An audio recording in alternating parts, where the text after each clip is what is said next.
One of the greatest things about video games is that they're able to suspend disbelief and combine different eras, years, genres, science fiction, past, present, future, fantasy, and roll all this into one video game that somehow makes sense.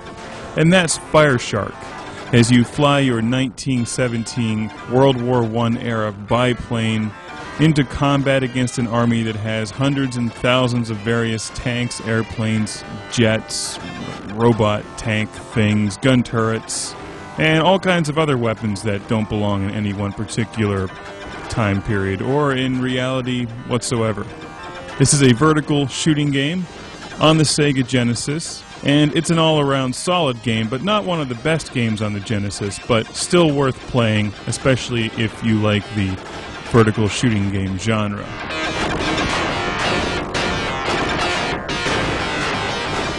There's nothing here that we haven't seen before.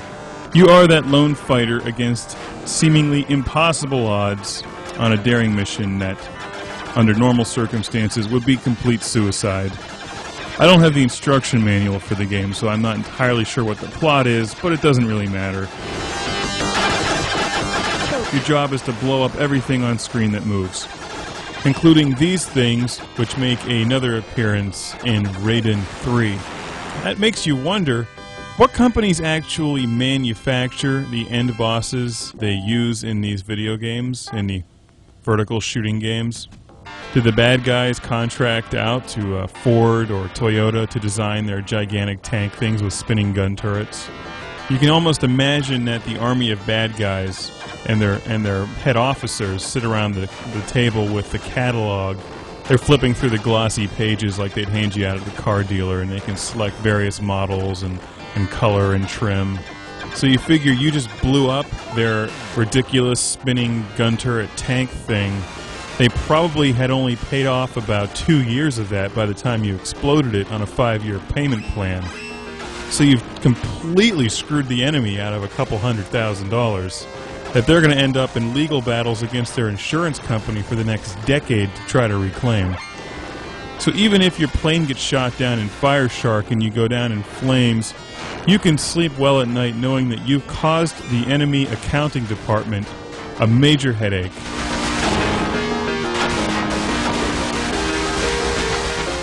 The game starts you off in the biplane. You're moving very slowly, and the enemies come at you quickly. It's a challenging game.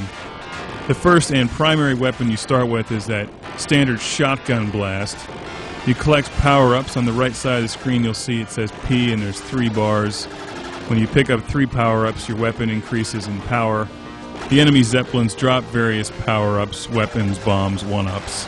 The gun that you want to get is the red one that you can then power up and have it reach all over the screen and destroy enemies everywhere. When you shoot the hot air balloon things, they unleash those power-ups which float around the screen like giant chiclets, the gum. And you want to avoid them all except the red one. So half the challenge in this game is dodging the blue and especially the green chiclets. When you power up the blue one, which is the standard shot, it turns into an enormous shotgun. It's not so bad. It takes forever for those chiclets to get off the screen, too. So you're dodging them for a while until you finally end up picking one up by accident. Fire Shark has a copyright of 1990 for the Sega Genesis, so it's on the earlier side of the Genesis games. I don't think it's nearly as exciting or polished as a game like Musha, which came out about the same time on the Genesis. I'm not entirely sure if this came from an arcade game first. It sort of feels like it.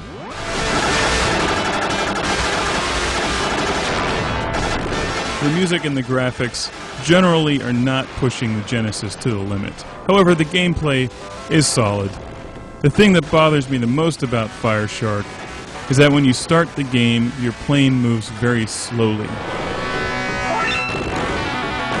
And as you progress, you pick up speed-increasing power-ups that increase the speed of your plane. And in this kind of video game, speed is of the utmost importance because you need to dodge the huge array of bullets and stuff flying at your airplane trying to kill you.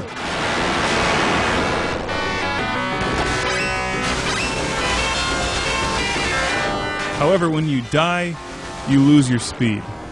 and then you lose the edge in this game, and you've really got to be good to get out of that hole.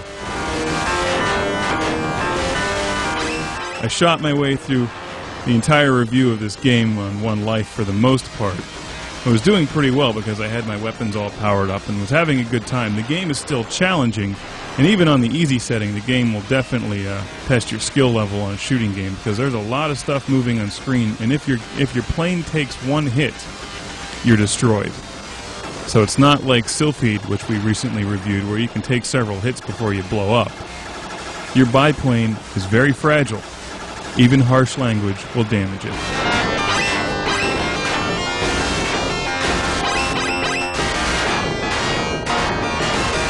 As a personal preference, I prefer games where your ship is moving quickly to begin with. It doesn't mess around with speed increasing power-ups. But that's not Fire Shark. In Fire Shark, when you die, you slow down to a crawl. And then you're in the shit.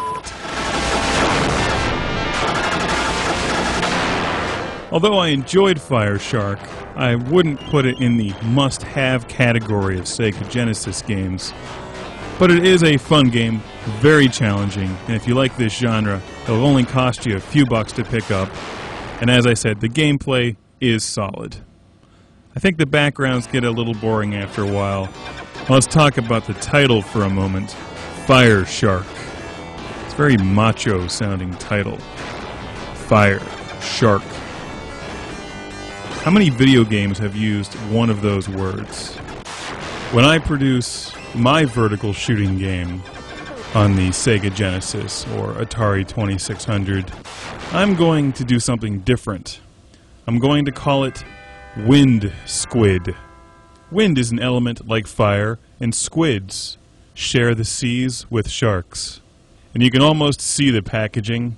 Wind Squid, 8 arms and 2 tentacles of airborne destruction.